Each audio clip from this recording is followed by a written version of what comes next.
HighBridge, a division of Recorded Books, presents The Devil's Rosary, The Complete Tales of Jules de Grandin, Volume 2, by Seabury Quinn. Edited by George A. Vanderburg. Read by Andrew Eiden. Introduction by George A. Vanderburg and Robert E. Weinberg. Weird Tales, the self-described unique magazine and one of the most influential Golden Age pulp magazines in the first half of the 20th century, was home to a number of now well-recognized names, including Robert Bloch, August Derleth, Robert E. Howard, H.P. Lovecraft, Clark Ashton Smith, and Manly Wade Wellman. But among such stiff competition was another writer, more popular at the time than all of the aforementioned authors, and paid at a higher rate because of it. Over the course of 92 stories and a serialized novel, his most endearing character captivated pulp magazine readers for nearly 3 decades, during which time he received more front-cover illustrations accompanying his stories than any of his fellow contributors. The writer's name was Seabury Quinn, and his character was the French occult detective Jules de Grandin. Perhaps you've never heard of de Grandin, his indefatigable assistant, Dr. Trowbridge, or the fictional town of Harrisonville, New Jersey. Perhaps you've never even heard of Seabury Quinn, or maybe only in passing as a historical footnote in one of the many essays and reprinted collections of Quinn's now more revered contemporaries. Certainly, de Grandin was not the first occult detective. Algernon Blackwood's John Silence, Hodgson's Tom Carnacki, and Sax Rohmer's Morris Claw preceded him. Nor was he the last, as Wellman's John Thunstone, Marjorie Lawrence's Miles Pennoyer, and Joseph Payne Brennan's Lucius Leffing all either overlapped with the end of de Grandin's run or followed him. And without doubt, de Grandin shares more than a passing resemblance to both Sir Arthur Conan Doyle's Sherlock Holmes, especially with his Dr. Watson-like sidekick, and Agatha Christie's Hercule Poirot. Indeed, even if you were to seek out a de Grandin story, your options over the years would have been limited. Unlike Lovecraft, Smith, Wellman, Bloch, and other Weird Tales contributors, the publication history of the Jules de Grandin tales is spotty at best. In 1966, Arkham House printed roughly 2,000 copies of The Phantom Fighter, a selection of 10 early works. In the late 1970s, Popular Library published 6 paperback volumes of approximately 35 assorted tales, but they are now long out of print. In 2001, the specialty press, the Battered Silicon Dispatch Box, released an oversized 3-volume hardcover set of every de Grandin story, the first time all the stories had been collected. And while still in production, the set is unavailable to the general trade. So given how obscure Quinn and his characters might seem today, it's justifiably hard to understand how popular these stories originally were, or how frequently new ones were written. But let the numbers tell the tale. From October 1925, when the very first de Grandin story was released, to December 1933, a roughly 8-year span, de Grandin stories appeared in an incredible 62 of the 96 issues that Weird Tales published, totaling well over 750,000 words. Letter after letter to the magazine's editor demanded further adventures from the supernatural detective. If Quinn loomed large in the mind of pulp readers during the magazine's heyday, then why has his name fallen on deaf ears since? Aside from the relative unavailability of his work, the truth is that Quinn has been successfully marginalized over the years by many critics, who have often dismissed him as simply a hack writer. The de Grandin stories are routinely criticized as being of little worth and dismissed as unimportant to the development of weird fiction. A common argument, propped up by suspiciously circular reasoning, concludes that Quinn was not the most popular writer for Weird Tales, just the most prolific. These critics seem troubled that the same audience who read and appreciated the work of Lovecraft, Smith, and Howard could also enjoy the exploits of the French Ghostbuster. And while it would be far from the truth to suggest that the literary merits of the de Grandin stories exceed those of some of his contemporaries' tales, Quinn was a much more skillful writer and the adventures of his occult detective more enjoyable to read than most critics are willing to acknowledge. In the second half of the 20th century, as the literary value of some pulp fiction writers began to be reconsidered, Quinn proved to be the perfect whipping boy for early advocates attempting to destigmatize weird fiction. He was the hack author who churned out formulaic prose for a quick paycheck. Anticipating charges that a literary reassessment of Lovecraft would require re-evaluating the entire genre along with him, an arbitrary line was quickly drawn in the sand, and as the standard-bearer of pulp fiction's popularity, the creator of Jules de Grandin found himself on the wrong side of that line. First and foremost, it must be understood that Quinn wrote to make money, and he was far from the archetypal starving artist. At the same time that his Jules de Grandin stories were running in Weird Tales, he had a similar series of detective stories publishing in Real Detective Tales. Quinn was writing 2 continuing series at once throughout the 1920s, composing approximately 25,000 words a month on a manual typewriter. Maintaining originality under such a grueling schedule would be difficult for any author, and even though de Grandin's stories follow a recognizable formula, Quinn still managed to produce one striking story after another. It should also be noted that the tendency to recycle plots and ideas for different markets was very similar to the writing practices of Weird Tales' other prolific and popular writer, Robert E. Howard, who was often excused for these habits rather than criticized for them. Throughout his many adventures, the distinctive French detective changed little. His penchant for amusingly French exclamations was a constant through all 93 works, as was his taste for cigars and brandy after, and sometimes before, a hard day's work. And his crime-solving styles and methods remained remarkably consistent. From time to time, some new skill or bit of knowledge was revealed to the reader, but in most other respects, the Jules de Grandin of The Horror on the Links was the same as the hero of the last story in the series, published 25 years later.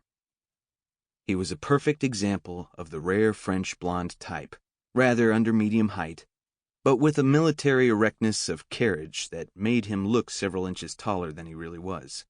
His light blue eyes were small and exceedingly deep-set, and would have been humorous had it not been for the curiously cold directness of their gaze. With his wide mouth, light mustache waxed at the ends in 2 perfectly horizontal points, and those twinkling, stock-taking eyes, he reminded me of an alert tomcat. Thus is de Grandin described by Dr. Trowbridge in the duo's first meeting in 1925. His personal history is dribbled throughout the stories. De Grandin was born and raised in France, attended medical school, became a prominent surgeon, and in the Great War served first as a medical officer, then as a member of the intelligence service. After the war, he traveled the world in the service of French intelligence. His age is never given, but it's generally assumed that the occult detective is in his early 40s. Samuel Trowbridge, on the other hand, is a typical conservative small-town doctor of the first half of the 20th century. As described by Quinn, he is a cross between an honest brother of George Bernard Shaw and former Chief Justice of the United States Charles Evan Hughes. Bald and bewhiskered, most, if not all, of his life was spent in the same town. Trowbridge is old-fashioned and somewhat conservative, a member of the Knights Templar, a vestryman in the Episcopal Church, and a staunch Republican. While the 2 men are dissimilar in many ways, they are also very much alike. Both are fine doctors and surgeons. Trowbridge might complain from time to time about de Grandin's wild adventures, but he always goes along with them. There is no thought, ever, of leaving de Grandin to fight his battles alone. More than any other trait, though, they are 2 men with one mission, and perhaps for that reason they remained friends for all of their 93 adventures and countless trials. The majority of Quinn's de Grandin stories take place in or near Harrisonville, New Jersey, a fictional community that rivals, with its fiends, hauntings, ghouls, werewolves, vampires, voodoo, witchcraft, and zombies, Lovecraft's own Arkham, Massachusetts. For more recent examples of a supernatural-infested community, one need look no further than the modern version of pulp fiction narratives, television. Buffy the Vampire Slayer's Sunnydale, California, and the Night Stranglers' Seattle, both reflect the structural needs of this type of supernatural narrative. Early in the series, de Grandin is presented as Trowbridge's temporary houseguest, having traveled to the United States to study both medicine and modern police techniques. But Quinn quickly realized that the series was due for a long run, and recognized that too much globe-trotting would make the stories unwieldy. A familiar setting would be needed to keep the main focus of each tale on the events themselves. Harrisonville, a medium-sized town outside New York City, was completely imaginary, but served that purpose. Most of the de Grandin stories feature beautiful girls in peril. Quinn discovered early on that Farnsworth Wright, Weird Tales editor from 1924 to 1940, believed nude women on the cover sold more copies. So, when writing, he was careful to always feature a scene that could translate to appropriately salacious artwork. Quinn also realized that his readers wanted adventures with love and romance as central themes, so even his most frightening tales were given happy endings, of a sort. And yet, the de Grandin adventures are set apart from the stories they were published alongside by their often explicit and bloody content. Quinn predated the work of Clive Barker and the splatterpunk writers by approximately 50 years, but, using his medical background, he wrote some truly terrifying horror stories.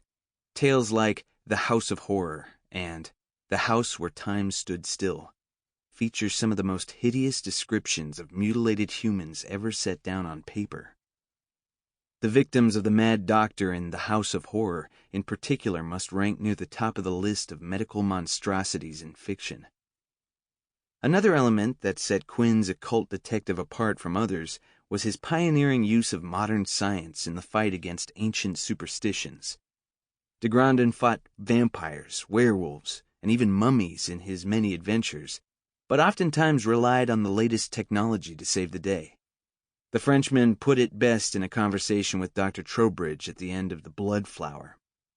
"And wasn't there some old legend to the effect that a werewolf could only be killed with a silver bullet?" "Ah, bah," he replied with a laugh.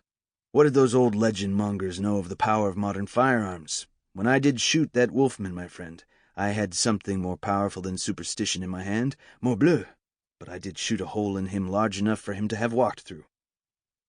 Quinn didn't completely abandon the use of holy water, ancient relics, and magical charms to defeat supernatural entities, but he made it clear that de Grandin understood that there was a place for modern technology as well as old folklore when it came to fighting monsters. Nor was de Grandin himself above using violence to fight his enemies. Oftentimes, the French occult investigator served as judge, jury, and executioner when dealing with madmen, deranged doctors, and evil masterminds. There was little mercy in his stories for those who used dark forces. While sex was heavily insinuated but rarely covered explicitly in the pulps, except in the most general of terms, Quinn again was willing to go where few other writers would dare. Sexual slavery, lesbianism, and even incest played roles in his writing over the years, challenging the moral values of the day. In the end, there's no denying that the de Grandin stories are pulp fiction. Many characters are little more than assorted clichés bundled together. De Grandin is a model hero, a French expert on the occult, and never at a loss when battling the most evil of monsters. Dr. Trowbridge remains the steadfast companion, much in the Dr. Watson tradition, always doubting but inevitably following his friend's advice. Quinn wrote for the masses, and he didn't spend pages describing landscapes when there was always more action unfolding. The Jules de Grandin stories were written as serial entertainment, with the legitimate expectation that they would not be read back to back. While all of the adventures are good fun, the best way to properly enjoy them is over an extended period of time. Plowing through one story after another will lessen their impact and greatly cut down on the excitement and fun of reading them. One story a week, which would stretch out this entire 5-volume series over 2 years, might be the perfect amount of time needed to fully enjoy these tales of the occult and the macabre. They might not be great literature, but they don't pretend to be. They're pulp adventures, and even after 75 years, the stories read well. Additionally, though the specific aesthetic values of Weird Tales readers were vastly different than those of today's readers, one can clearly see the continuing allure of these types of supernatural adventures and the long shadow that they cast over 20th and early 21st century popular culture. Sure, these stories are formulaic, but it is a recipe that continues to be popular to this day. The formula of the occult detective, the protector who stands between us and the monsters of the night, can be seen time and time again in the urban fantasy and paranormal romance categories of commercial fiction, and is prevalent in today's television and movies. Given the ubiquity and contemporary popularity of this type of narrative, it's actually not at all surprising that Seabury Quinn was the most popular contributor to Weird Tales. We are proud to present the first of 5 volumes reprinting every Jules de Grandin story written by Seabury Quinn, organized chronologically as they originally appeared in Weird Tales magazine. This is the first time that the collected de Grandin stories have been made available in trade editions. Finally, if Seabury Quinn is watching from above and closely scrutinizing the shelves of bookstores, he would undoubtedly be pleased as punch and proud as all get out to find his creation, Dr. Jules de Grandin, rising once again in the minds of people around the world, battling the forces of darkness, wherever, whoever, or whatever the nature of their evil might be. When the jaws of darkness open, only Jules de Grandin stands in Satan's way. Robert E. Weinberg, Chicago, Illinois, USA, and George A. Vanderberg, Lake Eugenia, Ontario, Canada, 23rd of September, 2016. Loved by thousands of readers, The Popularity of Jules de Grandin, by Stephen Zamianowicz. Fans of Weird Tales, the groundbreaking pulp fiction magazine that changed the course of modern horror and fantasy fiction in the first half of the 20th century, regularly debate who was the most popular author published in its pages. Although Weird Tales published the work of virtually every weird fiction writer of consequence during that time period, including H.P. Lovecraft, Clark Ashton Smith, Robert E. Howard, Robert Bloch, August Derleth, Ray Bradbury, and Manly Wade Wellman, to name but a few, a compelling case could be made for Seabury Quinn, on the strength of how the magazine's readers regarded his most memorable literary creation, the occult detective Jules de Grandin. Although less well-remembered today than Weird Tales' leading luminaries, Quinn racked up honors in the magazine that are mind-boggling, even for the era of multi-million words per year pulpsmiths. He published a total of 146 stories in Weird Tales over 30 years, an average of more than 1 story per 2 issues of the magazine's 279-issue run. 93 of those stories, most of which ran to novella length, featured Jules de Grandin and his sidekick, Dr. Samuel Trowbridge, whose first adventure appeared in the October 1925 issue and whose last appeared in September 1951. That's an average of 1 Jules de Grandin story per 3 issues of the magazine. The statistics are even more formidable when you consider that the bulk of the de Grandin stories appeared in Weird Tales before 1934. In the years 1926, 1927, 1928, and 1933, Quinn placed 7 stories featuring his psychic sleuth in each year's 12 issues. In 1929, he placed 9. In 1930 and 1932, the year that the sole Jules de Grandin novel, The Devil's Bride, was serialized over 6 consecutive issues, de Grandin made 10 appearances apiece. No other author in Weird Tales ever came close to duplicating this feat. Equally impressive is the number of the magazine's covers that the de Grandin stories copped. The second adventure of Jules de Grandin, The Tenants of Brusac, in the December 1925 issue, was the first to be featured on the cover. Over the next 24 years, a Jules de Grandin adventure made the cover an additional 36 times, 7 of them in the year 1930 alone. And de Grandin's stories shared mention on the cover with works by other writers another 6 times, meaning that nearly half of all the adventures of Jules de Grandin merited cover honors. Yet one more feat that no other Weird Tales author could claim.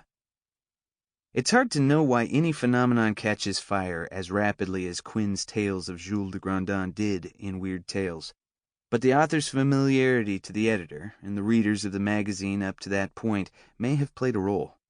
His first fiction sale to Weird Tales, the werewolf story The Phantom Farmhouse, appeared in the October 1923 issue and remained one of the most requested reprint stories for the magazine's duration.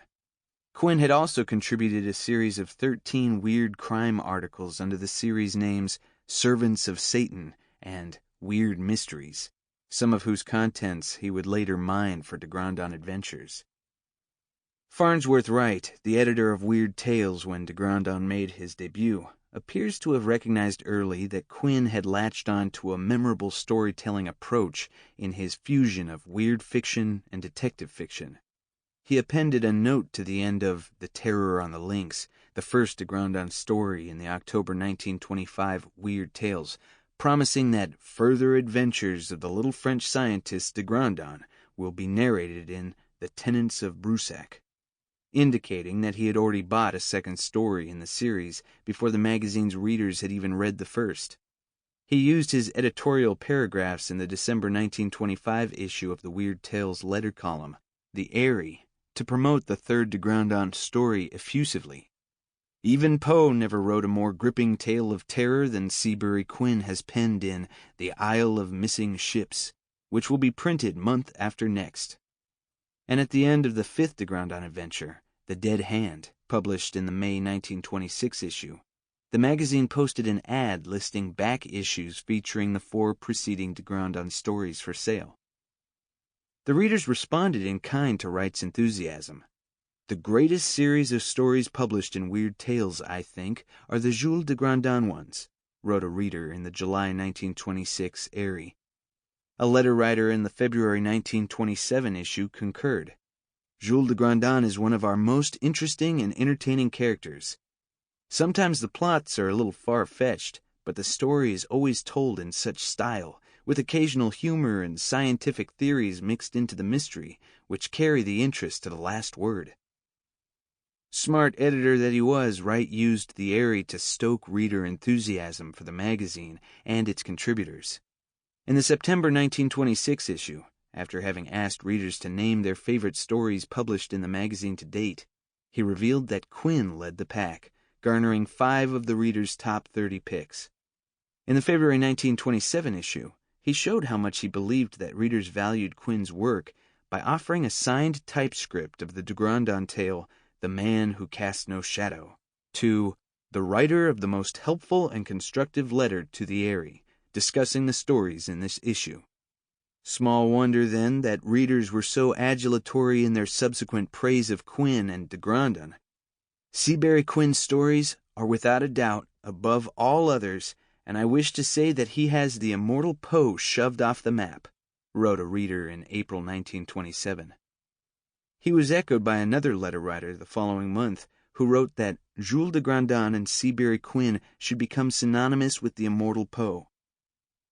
The fans were not alone in their praise of Jules de Grandin. Quinn's stories also received accolades from colleagues and writers-to-be. Robert E. Howard, the future creator of the sword and sorcery legend Conan the Cimmerian, was a Weird Tales author for less than a year when he praised the stories in the February 1926 Airy as sheer masterpieces, and continued, "The little Frenchman is one of those characters who live in fiction. I look forward with pleasurable anticipation to further meetings with him." Future Weird Tales author Henry Kuttner considered Quinn a favorite writer. And over time, Quinn and his series were praised by Gray Laspina, Manly Wade Wellman, Ray Bradbury, and other Weird Tales stalwarts. It's well known that horror titan H.P. Lovecraft did not think highly of the de Grandin stories, but several of Lovecraft's acolytes praised them in the Airy, among them J. Vernon Shea, Willis Conover, Duane Rimmel, and Bernard Austin Dwyer. Fans of de Grandin's stories were not uncritical. They frequently provided analysis of why de Grandin and his adventures appealed to them. There is no more inspiring, pleasant, amusing character in fiction than this little French criminologist, always courteous, civil, active, yet with a hard line of viciousness and heartlessness in him," wrote a reader to the April 1928 issue. Another letter writer in October 1930 gave reasons for the impact of Quinn's tales. "He has a delightfully finished style of writing, most refreshing after the infernal cut-down, written-to-sell stuff the authors of America have allowed an ignorant public to force on them." Writing in the February 1933 issue, one reader elaborated further on why Quinn's tales of de Grandin hit their mark. "There never has been one story by him that wasn't dynamic and tense until the last word. Not only does he give a fine narrative, but an extremely plausible explanation also is incorporated in his stories." Other letter writers singled the verisimilitude with which Quinn made esoteric subjects accessible to the layman. "He is meticulously correct without being pedantic and without annoying the lay reader by technical language," wrote a self-proclaimed student of legal medicine in the October 1929 issue. "Such exactness and the ability to explain medical and legal matters in plain language are far greater assets in an author than most publishers realize." It's not going too far to suggest that within a few years of his appearance in the magazine, a cult had grown up around Jules de Grandin. Readers smitten by how believable de Grandin seemed as a character wrote to Weird Tales asking if he was a person in real life. When more than a few issues of the magazine appeared without a de Grandin story, readers fearful that the series had been discontinued deluged the magazine with letters. It is a real feat to create a character in fiction so likable, so human, and so fascinating that he immediately makes himself loved by thousands of readers, Wright wrote to allay such concerns in the August 1928 issue. And this is just what Seabury Quinn has done, in creating the temperamental and vivacious Jules de Grandin for your delectation. When de Grandin appeared in only 3 issues of Weird Tales in 1931, Wright had to mollify complaining readers with the explanation that Quinn had been busily writing the novel-length work The Devil's Bride, to be serialized in multiple issues of the magazine the following year.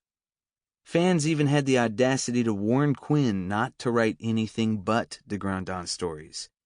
"Jules de Grandin is just as perfect as he thinks he is, which is saying a lot," wrote a reader in December 1930. "Tell Seabury Quinn that if he ever writes any other type of story, the readers will come en masse and lynch him." Another writer in the July 1935 issue was more temperate in explaining why he felt the de Grandin stories outranked Quinn's other fiction. "Seabury Quinn is just another writer when he leaves Harrisonville, the town in which all of the de Grandin adventures took place, but de Grandin puts him at the top of your list." And yet, as much as readers adored de Grandin and did not want his adventures to end, some were aware of the formulaic quality of many of his adventures and proposed ideas to bring variety to the series. "Can't Seabury Quinn take him and friend Trowbridge out of Harrisonville?" one reader wrote of de Grandin in July 1930. "It would seem that one city is the only spot left where our beloved Jules may spin his webs. And what a demon-infested place to live! Too long has he tarried in a prosaic little city. Let him conquer new worlds. And one suggestion, just once in a really gripping, tragically sad tale, I would like to have de Grandin bested, just once. Don't you think it would make him even more human and lovable than he is now?" Another writer in the February 1931 issue also took issue with de Grandin's invincibility. "Some day give us a story in which the inimitable Frenchman fails miserably through overlooking some item that he should have known. It might be well, in order that some beautiful girl who usually figures in their adventures may come out of it well and happy, to have Trowbridge discover and correct de Grandin's oversight, thus giving the worthy Trowbridge something to remind de Grandin in the future when the Frenchman gets too cocky." Whether or not Quinn was receptive to such reader comments, it appears that he did read them. In the May 1929 issue, a de Grandin fan complained that Quinn's stories allow the forces of evil almost unlimited modes of self-expression, while restricting the opposite force to use by the hero of such symbols as a holy relic or sprig of some plant waved under the nose of the particular devil in the case. Quinn responded in the letters section of the July 1929 issue with a sternly worded 2-page analysis of the last 6 de Grandin stories published to rebut the reader's... Sample complete. Ready to continue?